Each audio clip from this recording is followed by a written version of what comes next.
যে কোনো নারীকে কাছে টানার ৮টি কৌশল। চলো শুরু করি। তুমি কি জানো, একটা মাত্র সঠিকভাবে বলা কথা একজন নারীর পুরো অনুভূতি, এমনকি তার সিদ্ধান্ত পর্যন্ত বদলে দিতে পারে। বেশিরভাগ পুরুষ সারা জীবন চেষ্টা করে, গিফট দেয়, সময় দেয়, কেয়ার করে, তবুও সেই নারীর মনে জায়গা করতে পারে না। অথচ অন্য একজন পুরুষ যে খুব বেশি কিছুই করে না, শুধু কয়েকটা নির্দিষ্ট কথা বলে, আর সেই কথাগুলো এমনভাবে নারীর মনে ঢুকে যায় যে সে নিজেই অজান্তে তার দিকে টান অনুভব করতে শুরু করে। কেন এমন হয় জানো? কারণ নারীরা শুধু কি বলা হচ্ছে সেটা শোনে না, তারা অনুভব করে কিভাবে বলা হচ্ছে, আর তার ভেতরে লুকানো মানে। আর এখানেই আসল খেলা, মানুষকে প্রভাবিত করার সেই গভীর মনস্তত্ত্ব, যা ম্যাকিয়াভেলি বহু আগেই বুঝে গিয়েছিল। ম্যাকিয়াভেলি বলেছিল, মানুষকে জয় করতে হলে তাদের যুক্তি না, তাদের আবেগ কিছুতে হবে। তাদের ভেতরের সেই চাহিদাগুলোকে স্পর্শ করতে হবে, যেগুলো তারা নিজেরাও সবসময় বুঝতে পারে না। আর একজন নারীর ক্ষেত্রেও বিষয়টা একদম একই। তুমি যদি শুধু সাধারণ প্রশংসা করো, তুমি সুন্দর, তুমি কিউট, তুমি হট, এই কথাগুলো এখন এত বেশি ব্যবহৃত যে এগুলো আর কোনো প্রভাব ফেলে না, বরং অনেক সময় এগুলো একজন নারীকে বিরক্তই করে। কিন্তু তুমি যদি তার ভেতরের এমন কিছু অনুভূতিকে ছুঁয়ে দাও যেটা সে নিজেও সবসময় প্রকাশ করে না, তখন সে থেমে যায়, ভাবতে শুরু করে, আর ধীরে ধীরে তোমার কথার ভেতরে ডুবে যায়। কিন্তু একটা জিনিস মনে রাখো, এই ধরনের প্রশংসা শুধু মুখে বললেই হবে না। কখন বলছো, কিভাবে বলছো, তোমার চোখের ভাষা কেমন, তোমার টোনে কতটা আত্মবিশ্বাস আছে, সব কিছু মিলে এই কথাগুলো কাজ করে। তুমি যদি ডেসপারেট হয়ে বলো, তাহলে একই কথা তোমাকে সস্তা বানিয়ে দেবে। আর যদি কাম, কনফিডেন্ট হয়ে বলো, তাহলে একই কথা তোমাকে রহস্যময় করে তুলবে। তখন একজন নারী নিজেই ভাববে, এই মানুষটা আলাদা, ওর মধ্যে কিছু আছে। আমাদের ছোট্ট পরিবারে সাবস্ক্রাইব করে তুমিও মেম্বার হয়ে যাও। এখন আসি প্রথম প্রশংসায়। তুমি অন্যদের মতো না, তোমার মধ্যে একটা আলাদা শান্তি আছে। এই কথাটা শুনতে খুব সাধারণ মনে হতে পারে, কিন্তু সঠিকভাবে বললে এর প্রভাব অনেক গভীর। কারণ প্রায় প্রতিটি নারী নিজের মধ্যে একটা ইউনিকনেস অনুভব করতে চায়। সে চায় কেউ তাকে শুধু বাহ্যিকভাবে না, ভেতর থেকে বোঝুক। কিন্তু খুব কম মানুষই সেটা করতে পারে। বেশিরভাগ পুরুষ তার চেহারা নিয়ে কথা বলে, কিন্তু তার উপস্থিতি, তার এনার্জি, তার ভেতরের শান্তি, এসব কেউ বলে না। যখন তুমি তাকে বলো তুমি অন্যদের মতো না, তখন তার মনের সাথে সাথে একটা কৌতূহল তৈরি হয়। সে ভাবতে শুরু করে, কি আলাদা? আর যখন তুমি যোগ করো তোমার মধ্যে একটা আলাদা শান্তি আছে, তখন তুমি তার এমন একটা দিককে স্পর্শ করছো যেটা সে হয়তো নিজেও পুরোপুরি বুঝে না। এই কথাটা তাকে থামিয়ে দেয়, তার ভেতরে একটা নরম অনুভূতি তৈরি করে। কারণ তুমি তাকে শুধু দেখছ না, তুমি তাকে অনুভব করছো। কিন্তু এখানে সবচেয়ে গুরুত্বপূর্ণ বিষয় হচ্ছে তুমি কিভাবে এই কথাটা বলছো। যদি খুব দ্রুত বা অপ্রয়োজনীয়ভাবে বলো, তাহলে এটা ফেক শোনাবে। কিন্তু যদি একটু থেমে চোখে চোখ রেখে শান্ত টোনে বলো, যেন তুমি সত্যিই তাকে অবজার্ভ করেছ, তখন এই একটা লাইনই তার মনে গভীরভাবে বসে যাবে।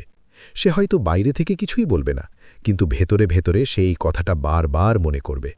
আর এখানেই শুরু হয় আসল খেলা। কারণ একজন নারী যখন তোমার কথাকে নিজের মধ্যে রিপিট করতে শুরু করে, তখন তুমি তার মাথার ভেতরে ঢুকে গেছ। আর যখন তুমি তার চিন্তার মধ্যে ঢুকে পড়ো, তখন তাকে আলাদা করে কিছু করার প্রয়োজন পড়ে না। সে নিজেই ধীরে ধীরে তোমার দিকে টান অনুভব করতে শুরু করে। একটা জিনিস তুমি লক্ষ্য করলে বুঝতে পারবে, নারীরা সবসময় সেই মানুষটার দিকে টানে যে তাকে ফিল করাতে পারে। শুধু কথা বলে না, বরং এমনভাবে বলে যেন সে তার ভেতরের কিছু বুঝে ফেলেছে। আর এখানেই দ্বিতীয় প্রশংসাটা কাজ করে, খুব নিঃশব্দে কিন্তু ভয়ঙ্করভাবে গভীরে গিয়ে। দ্বিতীয় প্রশংসা, তুমি যখন হাসো তখন তোমাকে একটা আলাদা ভাইব দেয়। বোঝানো যায় না, কিন্তু ভালো লাগে। এই কথাটা সরাসরি তুমি সুন্দর বলার মতো না। এখানে তুমি তার হাসিকে, তার প্রেজেন্সকে একটা আলাদা অনুভূতির সাথে কানেক্ট করছো। যখন তুমি বলো বোঝানো যায় না, তখন তুমি একটা রহস্য তৈরি করছো। আর মানুষ সব সময় সেই জিনিসের প্রতি বেশি আকৃষ্ট হয় যেটা পুরোপুরি এক্সপ্লেন করা যায় না। নারীরা এই ধরনের কথায় কেন নরম হয়ে যায় জানো? কারণ এখানে তুমি তাকে ইমপ্রেস করার চেষ্টা করছো না, তুমি শুধু একটা অনুভূতি শেয়ার করছো। এই সাটল অনেস্টিটাই তাকে টানে। সে তখন ভাবে এই মানুষটা অন্যদের মতো স্ক্রিপ্টেড না, এটা যা বলছে সেটা হয়তো সত্যি। আর ঠিক এই জায়গাতেই তুমি তার মাইন্ডে একটা জায়গা করে ফেলো। কিন্তু এখানে একটা ভুল অনেকেই করে, তারা এই কথাটা ওভারলি ড্রামাটিক করে ফেলে। মনে রাখবে, এটা বলতে হবে খুব ন্যাচারালি, যেন তুমি হঠাৎ খেয়াল করে বললে। একটু হাসি, একটু পজ, তারপর কাম ভয়েস, এই ফ্লোটাই এটাকে পাওয়ারফুল করে তোলে। এখন আসি তৃতীয় প্রশংসায়, যেটা আরও গভীর, আরও সাইকোলজিক্যাল।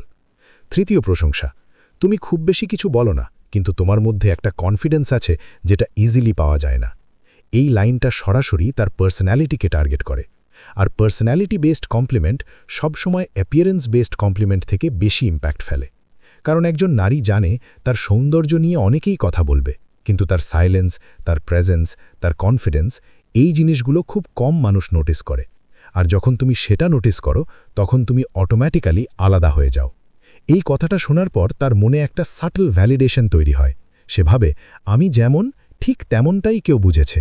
আর মানুষ সবসময় সেই জায়গায় অ্যাটাচ হয় যেখানে সে নিজেকে আন্ডারস্টুড ফিল করে। এখানে আরেকটা হিডেন সাইকোলজি আছে। তুমি যখন বলছো তোমার কনফিডেন্স ইজিলি পাওয়া যায় না, তখন তুমি ইনডাইরেক্টলি তাকে রেয়ার বানিয়ে দিচ্ছ। আর মানুষ সবসময় রেয়ার জিনিসের ভ্যালু বেশি দেয়। ফলে সে নিজেকে তোমার চোখে স্পেশাল হিসেবে দেখতে শুরু করে। কিন্তু এখানেও ডেলিভারি খুব গুরুত্বপূর্ণ। এটা কখনোই ইন্টারোগেশনের মতো শোনানো যাবে না, বরং যেন তুমি অবজার্ভ করেছ, কিছুটা অ্যাডমায়ার করছো, কিন্তু ওভারডু করছো না। একটা কন্ট্রোলড অ্যাপ্রিসিয়েশন, এইটাই ব্যালেন্স। ধীরে ধীরে তুমি লক্ষ্য করবে এই ধরনের কথাগুলো একজন নারীর বিহেভিয়ার বদলাতে শুরু করবে। সে তোমার সাথে একটু বেশি ওপেন হবে, একটু বেশি হাসবে, আর অজান্তেই তোমার কথার অপেক্ষা করবে। কারণ তুমি তার এমন দিকগুলোকে স্পর্শ করছো যেগুলো অন্য কেউ করে না। এখন পর্যন্ত তুমি একটা জিনিস নিশ্চয়ই বুঝতে পারছো, এই পুরো খেলাটা আসলে কি বলছো না, বরং কি অনুভব করাচ্ছ সেটার উপর নির্ভর করে। একজন নারী তখনই টানে যখন সে নিজের ভেতরে কিছু চেঞ্জ অনুভব করে। আর এখন আমরা সেই জায়গায় ঢুকতে যাচ্ছি যেখানে কথাগুলো শুধু ভালো লাগে না, বরং ভেতরে ভেতরে ইম্প্যাক্ট ফেলতে শুরু করে। সাবস্ক্রাইব না করে থাকলে এক্ষুনি সাবস্ক্রাইব করে দাও। চতুর্থ প্রশংসা, তোমার সাথে কথা বললে মনে হয় সময়টা একটু স্লো হয়ে যায়, অদ্ভুত একটা কাম লাগে। এই লাইনটা খুব সাটল, কিন্তু খুব পাওয়ারফুল। কারণ এখানে তুমি তার সাথে থাকা সময়টাকে আলাদা করে তুলছ। তুমি বলছো না সে সুন্দর, তুমি বলছো তার সাথে থাকলে তোমার এক্সপিরিয়েন্স আলাদা হয়। এই ধরনের কথা একজন নারীর মনে একটা ইমোশনাল কানেকশন তৈরি করে। সে তখন ভাবে, আমার প্রেজেন্স কারোর উপর এভাবে এফেক্ট ফেলছে। আর এই রিয়েলাইজেশনটাই তাকে তোমার দিকে আরও টেনে আনে। কারণ মানুষ সবসময় সেই জায়গায় থাকতে চায় যেখানে সে নিজেকে ইম্প্যাক্টফুল মনে করে। এখানে একটা হিডেন ট্রিগার আছে, টাইম স্লো হয়ে যায়। এই কথাটা, এটা একটা সিনেম্যাটিক ফিলিং তৈরি করে, যেন মুহূর্তটা স্পেশাল, অর্ডিনারি না। আর এই ধরনের অনুভূতি মানুষ সহজে ভুলতে পারে না। কিন্তু এটা বলার সময় তুমি যদি ওভার অ্যাক্ট করো, তাহলে পুরো এফেক্ট নষ্ট হয়ে যাবে। এটা বলতে হবে খুব ন্যাচারালি, যেন তুমি নিজেও অবাক হচ্ছ এই অনুভূতিটা দেখে। একটু থেমে, চোখে চোখ রেখে। এইভাবে বললে এটা সরাসরি তার ভেতরে ঢুকে যাবে। এখন আসি পঞ্চম প্রশংসায়, যেটা একটু রিস্কি, কিন্তু সঠিকভাবে ব্যবহার করলে সবচেয়ে বেশি ইম্প্যাক্ট ফেলে। পঞ্চম প্রশংসা, তোমার মধ্যে একটা ডেঞ্জারাস চার্ম আছে। তুমি হয়তো নিজেও পুরোটা বুঝো না। এই কথাটা অন্য সব কথার থেকে আলাদা। কারণ এখানে তুমি তাকে শুধু স্পেশাল না, একটু রহস্যময়, একটু আনপ্রেডিক্টেবল হিসেবে ফ্রেম করছো। নারীরা এই ধরনের কথা কেন পছন্দ করে জানো? কারণ এটা তাদের আইডেন্টিটিকে এলিভেট করে। তুমি তাকে সাধারণ মেয়ে হিসেবে না দেখে এমন একজন হিসেবে দেখাচ্ছ যার মধ্যে ডেপথ আছে, লেয়ার্স আছে, একটা অজানা দিক আছে। আর ডেঞ্জারাস চার্ম, এই ফ্রেজটা একটা মিক্সড ফিলিং তৈরি করে, অ্যাট্রাকশন প্লাস কিউরিওসিটি। সে ভাবতে শুরু করে, আমি কি সত্যি এমন? আর যখন সে নিজের ব্যাপারে ভাবতে শুরু করে, তখন তুমি অলরেডি তার মাইন্ডে জায়গা করে ফেলেছ। আরেকটা গুরুত্বপূর্ণ দিক হলো, তুমি যখন বলছো তুমি নিজেও পুরোটা বুঝো না, তখন তুমি একটা গ্যাপ তৈরি করছো, যেন তুমি তার এমন কিছু দেখেছ যেটা সে নিজেও পুরো বুঝতে পারেনি। এই পারসেপশনটাই তোমাকে তার চোখে ইউনিক করে তোলে।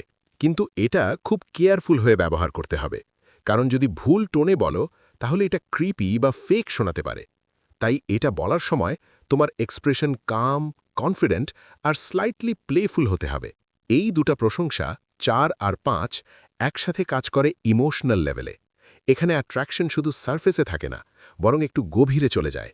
সে শুধু তোমার কথা শুনে ভালো লাগবে না, সে তোমাকে নিয়ে ভাবতে শুরু করবে। আর যখন একজন নারী তোমাকে নিয়ে ভাবতে শুরু করে, তখন গেম অলরেডি হাফ ওয়ান। এখন তুমি এমন একটা জায়গায় এসে পৌঁছেছ যেখানে কথাগুলো শুধু ভালো লাগার জন্য না, বরং একজন নারীর ভেতরের অনুভূতি আর সিদ্ধান্ত দুটোকেই ধীরে ধীরে প্রভাবিত করতে শুরু করে। এই পর্যায়ে যদি তুমি ঠিকভাবে খেলতে পারো তাহলে তুমি শুধু ভালো লাগা না, একটা স্ট্রং ইমোশনাল ইমপ্রেশন তৈরি করতে পারবে, যেটা সহজে মুছে যায় না। ষষ্ঠ প্রশংসা। তুমি যতটা দেখাও তুমি আসলে তার থেকেও অনেক বেশি ডিপ। এই কথাটা খুব সিম্পল, কিন্তু এর ভেতরে একটা পাওয়ারফুল সাইকোলজিক্যাল ট্রিগার আছে। কারণ প্রায় সব মানুষই মনে করে তাকে পুরোপুরি কেউ বুঝতে পারে না। আর একজন নারীও তার ব্যতিক্রম না। তার ভেতরে অনেক লেয়ার থাকে, কিছু সে দেখায়, কিছু সে লুকিয়ে রাখে। যখন তুমি তাকে বলো তুমি আসলে আরও ডিপ, তখন তুমি তার হিডেন সাইডটাকে অ্যাকনলেজ করছো। তুমি তাকে সিগন্যাল দিচ্ছ, আমি শুধু তোমার সারফেস না, তোমার ভেতরটাও বুঝতে পারছি।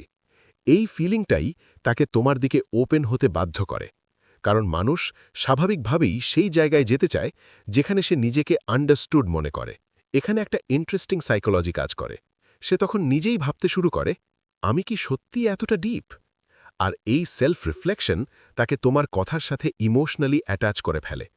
তুমি তার মাইন্ডে একটা প্রশ্ন বসিয়ে দিয়েছ, আর সে নিজেই সেই প্রশ্নের উত্তর খুঁজতে শুরু করবে। এখন আসি সপ্তম প্রশংসায়, যেটা একটু সাটল কিন্তু খুব স্ট্র্যাটেজিক। সপ্তম প্রশংসা। তোমার সাথে থাকলে একটা কমফোর্টেবল ডিস্টেন্স থাকে, আবার অদ্ভুতভাবে ক্লোজও লাগে। এই লাইনটা একটু কনফিউজিং শোনাতে পারে, কিন্তু এটাতেই এর শক্তি। কারণ এখানে তুমি অপোজিট দুটো অনুভূতিকে একসাথে মিশিয়ে দিচ্ছ, ডিস্টেন্স আর ক্লোজনেস। এই ধরনের কথায় একজন নারীর মাইন্ড ইনস্ট্যান্টলি এনগেজ হয়ে যায়। সে বুঝতে চায় এটা ঠিক কী বোঝাতে চাচ্ছে, আর এই কিউরিওসিটিটাই তাকে তোমার কথার ভেতরে টেনে নেয়। আর একটা বড় বিষয় হলো, এই কথাটা তাকে প্রেশার দেয় না। তুমি তাকে ক্লিঙ্গি বা ওভারলি অ্যাটাচড হিসেবে ফ্রেম করছো না, বরং তুমি বলছো তোমার সাথে একটা ব্যালেন্স আছে। আর এই ব্যালেন্সড ফিলিংটাই অনেক বেশি অ্যাট্রাক্টিভ। কারণ বাস্তবে মানুষ সবসময় এমন একজনের দিকে টানে যার সাথে সে সেফ ফিল করে, কিন্তু একই সাথে একটু মিস্ট্রিও থাকে। আর তুমি যখন এই দুটো ফিলিং একসাথে তুলে ধরো, তখন তুমি তার মাইন্ডে একটা ইউনিক জায়গা তৈরি করো। কিন্তু মনে রাখবে, এই কথাগুলো মেকানিক্যালভাবে বললে কোনো কাজ হবে না। এগুলো বলতে হবে এমনভাবে যেন তুমি সত্যি এই অনুভূতিগুলো অনুভব করছো। তোমার চোখ, তোমার বডি ল্যাঙ্গুয়েজ, তোমার টোন সবকিছু সিঙ্কে থাকতে হবে। এখন তুমি বুঝতে পারছো এই 7টা প্রশংসা আসলে আলাদা আলাদা না, বরং একসাথে একটা জার্নি তৈরি করে। শুরুতে কিউরিওসিটি, তারপর কানেকশন, তারপর ইমোশন, আর এখন আমরা প্রায় শেষ ধাপে। সামনে আছে শেষ এবং সবচেয়ে পাওয়ারফুল প্রশংসা, যেটা পুরো গেমটা কমপ্লিট করে। এখন আমরা চলে এসেছি শেষ ধাপে, যেখানে পুরো খেলাটা সম্পূর্ণ হয়। এই পর্যন্ত তুমি যে প্রশংসাগুলো শিখেছ, সেগুলো একজন নারীর মনে ধীরে ধীরে কিউরিওসিটি, কানেকশন আর ইমোশন তৈরি করেছে। কিন্তু শেষ ধাপটা আলাদা, কারণ এখানে তুমি এমন একটা অনুভূতি তৈরি করবে যেটা সে সহজে ভুলতে পারবে না। অষ্টম এবং শেষ প্রশংসা। তোমার মধ্যে এমন কিছু আছে যেটা এক্সপ্লেন করা যায় না, কিন্তু ইগনোর করাও অসম্ভব। এই লাইনটাই পুরো গেমের সামারি। এখানে তুমি তাকে কোনো নির্দিষ্ট বক্সে ফেলছ না, না শুধু সুন্দর, না শুধু স্মার্ট, না শুধু ডিপ। তুমি বলছো সে এমন কিছু যেটা ডিফাইন করা যায় না। আর মানুষ সবসময় সেই জিনিসটার প্রতি সবচেয়ে বেশি আকৃষ্ট হয়, যেটা পুরোপুরি বোঝা যায় না। এই কথাটা একজন নারীর ভেতরে দুটো জিনিস একসাথে তৈরি করে। একটা হচ্ছে কিউরিওসিটি, আরেকটা হচ্ছে ভ্যালিডেশন। সে ভাবতে শুরু করে, আমার মধ্যে আসলে এমন কি আছে? আর যখন সে নিজের ব্যাপারে ভাবতে শুরু করে, তখন তুমি অলরেডি তার চিন্তার একটা অংশ হয়ে গেছো।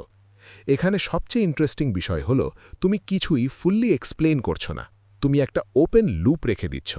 আর হিউম্যান সাইকোলজি অনুযায়ী মানুষ সবসময় সেই ইনকমপ্লিট জিনিসগুলোকে বারবার মনে করে। ফলে এই একটা লাইন তার মাথায় ঘুরতে থাকবে বারবার অজান্তেই। কিন্তু মনে রাখবে, এই কথাটা কখনোই ক্যাজুয়ালভাবে বলা যাবে না। এটা বলতে হবে একটু স্লো করে, একটু পজ দিয়ে, যেন তুমি নিজেও পুরো এক্সপ্লেন করতে পারছো না। এই হেজিটেশনটাই এটাকে রিয়েল করে তোলে। তখন সে অনুভব করবে এই কথাটা বানানো না, এটা অনুভব থেকে আসছে। এখন পুরো বিষয়টা একবার ভেবে দেখো, এই 8টা প্রশংসা আসলে আলাদা আলাদা কিছু না। এগুলো একটা সিকোয়েন্স। প্রথমে তুমি তাকে আলাদা ফিল করালে, তারপর তার হাসি, তার পার্সোনালিটি, তার প্রেজেন্স সবকিছু ধীরে ধীরে হাইলাইট করলে। তারপর তুমি তার ভেতরের ডেপথ, তার মিস্ট্রি, এই দিকগুলোকে স্পর্শ করলে। আর শেষে তুমি তাকে এমন একটা জায়গায় রেখে দিলে যেখানে সে নিজেই নিজের ব্যাপারে ভাবতে শুরু করে। এটাই আসল ম্যাকিয়াভেলিয়ান খেলা। মানুষকে জোর করে নয়, বরং এমনভাবে ইনফ্লুয়েন্স করা যাতে সে নিজেই নিজের ভেতরে চেঞ্জ অনুভব করে। কিন্তু একটা কথা সবশেষে মনে রাখো, এই জিনিসগুলো কখনোই ম্যানিকুলেশন হিসেবে ব্যবহার করো না, কারণ শর্ট টার্মে হয়তো কাজ করবে কিন্তু লং টার্মে সেটা ধরে রাখা যায় না। বরং তুমি যদি সত্যি সত্যি মানুষকে অবজার্ভ করতে শিখো, তাদের অনুভূতিকে রেসপেক্ট করো, তাহলে এই কথাগুলো ন্যাচুরালি তোমার ভেতর থেকেই আসবে। আর তখন তুমি শুধু কাউকে অ্যাট্রাক্ট করবে না, তুমি এমন একজন হয়ে উঠবে যার প্রেজেন্সই আলাদা। যদি তুমি আজকের এই বিষয়গুলো বুঝতে পারো, অ্যাপ্লাই করতে পারো, তাহলে তুমি বুঝবে অ্যাট্রাকশন আসলে কোনো ম্যাজিক না, এটা সাইকোলজি। আর যদি তুমি এমন আরও হিডেন সাইকোলজি, হিউম্যান বিহেভিয়ার আর রিলেশনশিপ সিক্রেটস জানতে চাও, তাহলে এখনই চ্যানেলটা সাবস্ক্রাইব করো, বেল আইকনে ক্লিক করো, কারণ সামনে আসছে আরও এমন কিছু বিষয় যেগুলো 95% মানুষ কখনোই জানে না। মনে রাখো, মানুষের মনের দরজা সবসময় শব্দে খোলে না, কখনো কখনো শুধু সঠিক অনুভূতিই যথেষ্ট। গুরু, আশা করি ভিডিও থেকে তুমি অনেক কিছু শিখেছ। তোমার মন্তব্য কমেন্টে আমাকে জানিয়ে যেও। সাবস্ক্রাইব করে বেল বাটনে ক্লিক করতে ভুলো না,